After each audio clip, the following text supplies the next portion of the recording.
जगदंबा इकडे.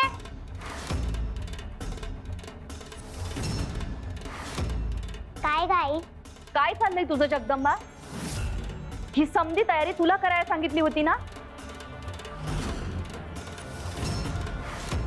तू उमावर हे समधे कामं ढकलून बाहेर कुठे निघून गेलीस? आगाई हे काम मीच केलेत. हो काकू, तिनेच केलंय. जाऊ दे ना, उगाच कशाला जेवणावर. तू थांब उमा, उगाच तिला वाचवायला जाऊ नगस. मी बघितलं कोण काम करत होतं ते. तुझं काय चाललंय जगदंबा? असं का वागायला लागलीयस तू? एकदा झालं, दोनदा झालं, रोज तेच. कसला एवढा राग भरलाय तुझ्या मनात? का छळतीयस तू हिला? तिच्या पायाला लागलाय, तुला कळत नाही वय? ते काही नाही, आधी हिची माफी माग. नको काकू, कशाला? तू थांब उमा.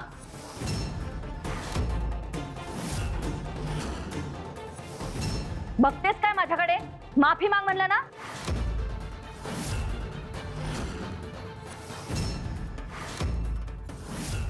मला माफ करू मा. ठीक आहे ग. तुझं वागणं ना खरंच काही कळेन असं झालंय मला जगदंबा. जशी जशी मोठी होतीये तशी तशी बिघडत चाललीयस तू.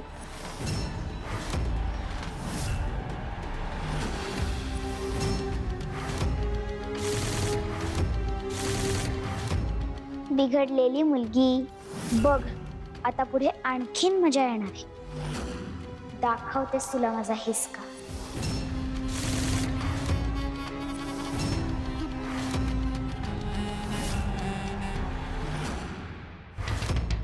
सारखं मी आणि मी. सम्राज्ञी त्रास होतोय, सोडा. आता तुला आम्ही बघतोच. सम्राज्ञी आल्यापासून आम्ही ऐकतोय. मी हे केलं, मी ते केलं, मी असं केलं, मी तसं केलं. समजतेस काय ग तू स्वतःला?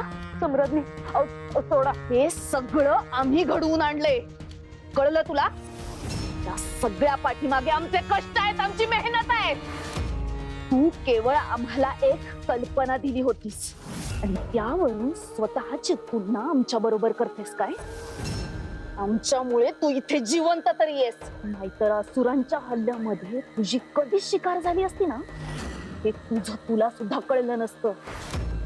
त्यांच्या अत्याचारापासून वाचून या स्थानावर आम्ही तुला घेऊन आलो. त्यामुळे आमच्या डोक्यावर बसू नकोस, कळलं? आमच्या शिवाय तुझ्या अस्तित्वाला काही एक किंमत नाहीये. तुला कुणीही विचारणार नाहीये. सम्राज्ञी तेव्हा स्वतःची पायरी सांभाळून वाग, समजलं? सम्राज्ञी चुकले मी. मी पुन्हा असं करणार नाही. मरेन मी सम्राज्ञी.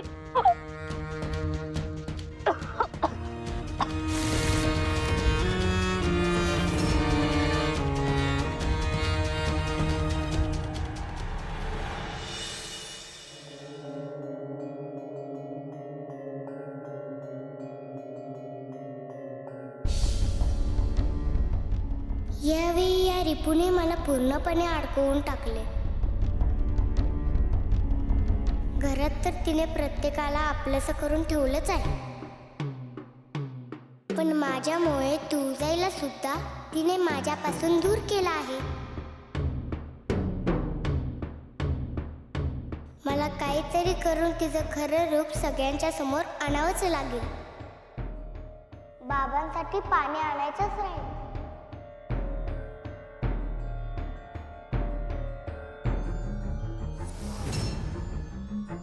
जगदंबा जगदंबा, किती भोळी आहेस ग तू.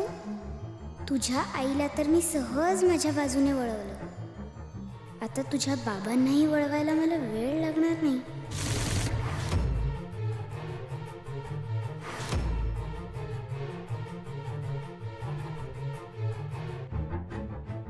उमा, अगं तू माझं अंथरून घातलंस, हे समजा तू आवरून ठेवलंस. काका, अहो तुम्ही लवकर झोपता ना, आणि इथे अंथरूण घालायला पण तुमचं कोणी नव्हतं, म्हणून मी हे काम केलं. अगं पण तुझा पाय बरा नाही, तू कशाला केलंस काम? हे जगदंबानं केलं असतं, रोज हौसेनं करते ती. माहिती नाही हो, का आज इकडे आली नाही ती? ती माझ्यावर रागवली आहे ना, म्हणून तिची काही करायची इच्छा नसेल. असं पण हे लई चुकीचं आहे. म्हणजे मनात राग असला तरी आपण आपलं काम करायच पाहिजे नाही का? जगदंबा, काय बाबा? हे समद घालायची जबाबदारी तू घेतलीस ना व? मग आज का पूर्ण केलं नाहीस?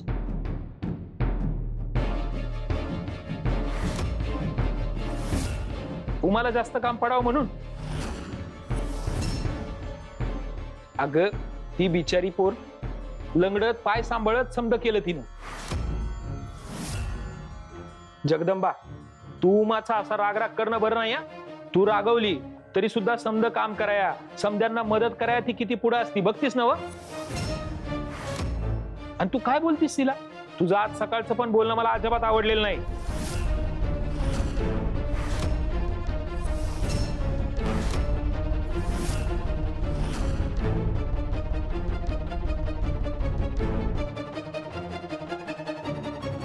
उमा, बस बर बाळा तू. हं? पाय दुखत असेल तुझा. बस बस. काका हो, तुम्ही उगाचच बोलला बिचारीला. काही बिचारी नाही काही नाही.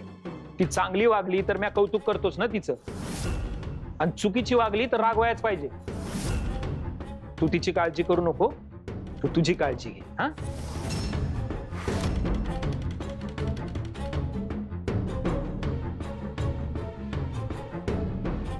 मला तर जगदंबाचीच खूप काळजी वाटते हो काका.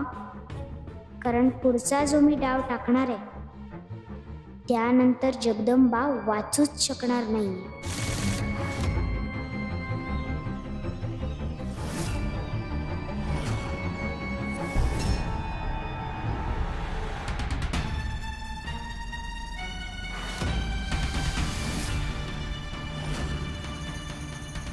जगदंबा, काय ग? काय झालं? अशी उदास का बसलीयस? काय नाही. काही नाही कसं? दिवसभर बघतीये, तुझा चेहरा पडलेला दिसतोय. मी तुझी काकू आहे ना बाळ. आपण खूप वर्षातून भेटत असलो तरी तुझ्या मनात काय चाललंय ते समजतंय मला. उमामुळे उदास आहेस ना तू? नाही ग, असं काही नाही. मला माहितीये. तुला सांगू, ती पोरगी मला आवडत नाही. सारखी पुढे पुढे करत असते, आगाऊपणे बोलत असते. आज सुद्धा तू केलेल्या कामाचं श्रेय तिनंच घेतलं ना? हो खरंच, ती चांगल्या मनाची पोरगी नाही. तू का ऐकून घेतेस? का काहीच करत नाहीस? मी काय करणार काकू? अगं तू खूप काही करू शकतेस. तू काय काय चमत्कार केले ते समज माहितीये मला. मग त्या पोरीला धडा शिकवणं एवढं जड जातंय तुला? तसं नाही काकू, पण ती आई बाबांची लाडकी आहे. ती तुझ्या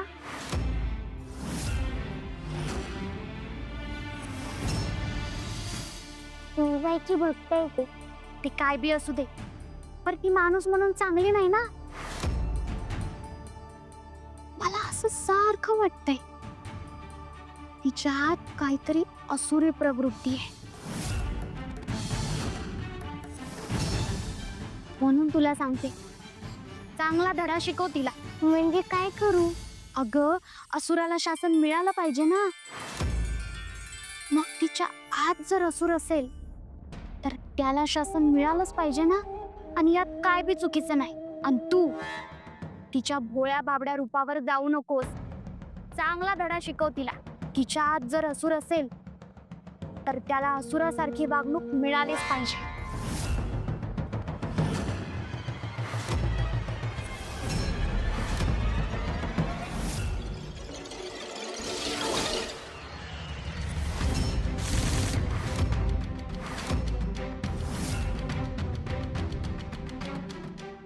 माझ्या योजनेतला पुढचा डाव खेळली आहे.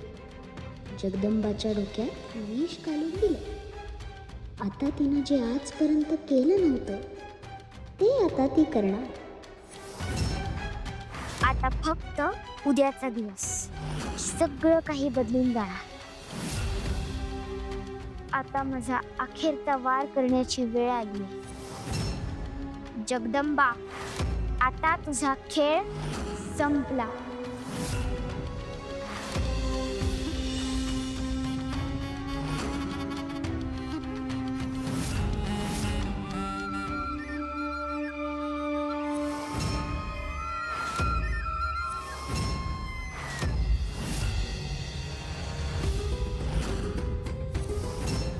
किती वेळा वाजवत राहायची मी बासरी?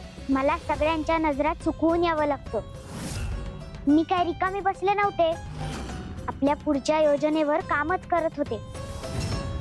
काय प्रगती? सगळं आपल्या ठरलेल्या योजनेप्रमाणे होतंय. आधी तुळजा जगदंबाच्या विरोधात गेली. आता मी जगदंबाच्या घरच्यांना माझ्या बाजूने वळवते. आणि सगळ्यात महत्त्वाचं म्हणजे मला काहीतरी भयंकर शासन करण्यासाठी जगदंबा आता माझ्यावर हल्ला करेल. मी तसं पढवून आली आहे तिला. तिने तुझ्यावर हल्ला केलाच नाही तर? असं होणार नाही. असुरांना शिक्षा झालीच पाहिजे हे मी तिला पटवून दिलंय. मत्सरराज, उमा ती तुझ्यासारखी नाहीये. ती तुळजाचा अंश आहे. ती तुळजा त्या जगदंबावर कितीही रागावली असली ना तरी त्यांच्यातलं नातं जास्त घट्ट आहे. तुझ्या आणि तुळजाच्या नात्यापेक्षा त्यांच्यातला बंध जास्त घट्ट आहे. कळलं? तुला वाटत असेल पण ती जगदंबा तुझ्यावर स्वतःहून हल्ला करायला तयार होणार नाही. मग मी तिला तसं करायला भाग पाडेन. तसे अन्य मार्गही आहेत माझ्याकडे.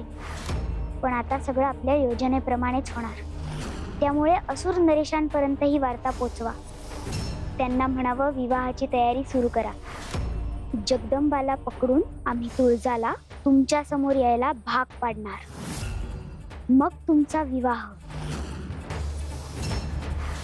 मी लगेचच असुर राज्यात जाते आणि असुर नरेश महिषासुरांना ही शुभ वार्ता देते.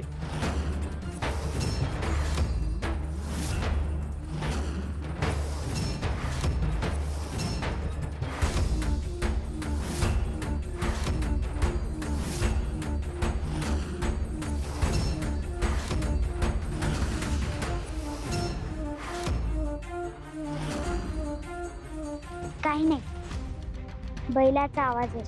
येत्या 2 दिवसात आपण त्या जगदंबाला पकडून असुर नरेश महिषासुरांसमोर उभं करू अशी खात्री आहे ना तुला?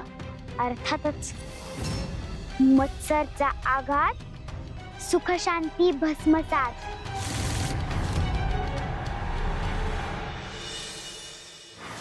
मला असं सारखं वाटतंय तिच्यात काहीतरी असुरी प्रवृत्ती आहे. अगं, असुराला शासन मिळालं पाहिजे ना.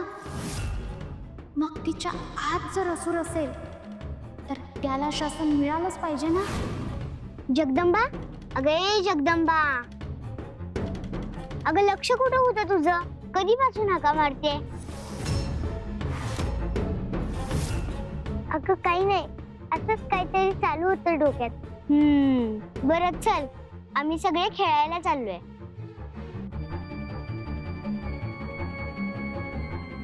नाही ग, मी नाही येत खेळायला. काय ग जगदंबा, असं का करतेस तू? किती दिवस झाले आपण एकत्र खेळलोच नाहीये. उमा आल्यापासून तुला आमच्यासाठी वेळच नाहीये. सारखं तिच्या सोबतच असतेस. असं काही नाहीये. नाहीये ना, मग झालं तर.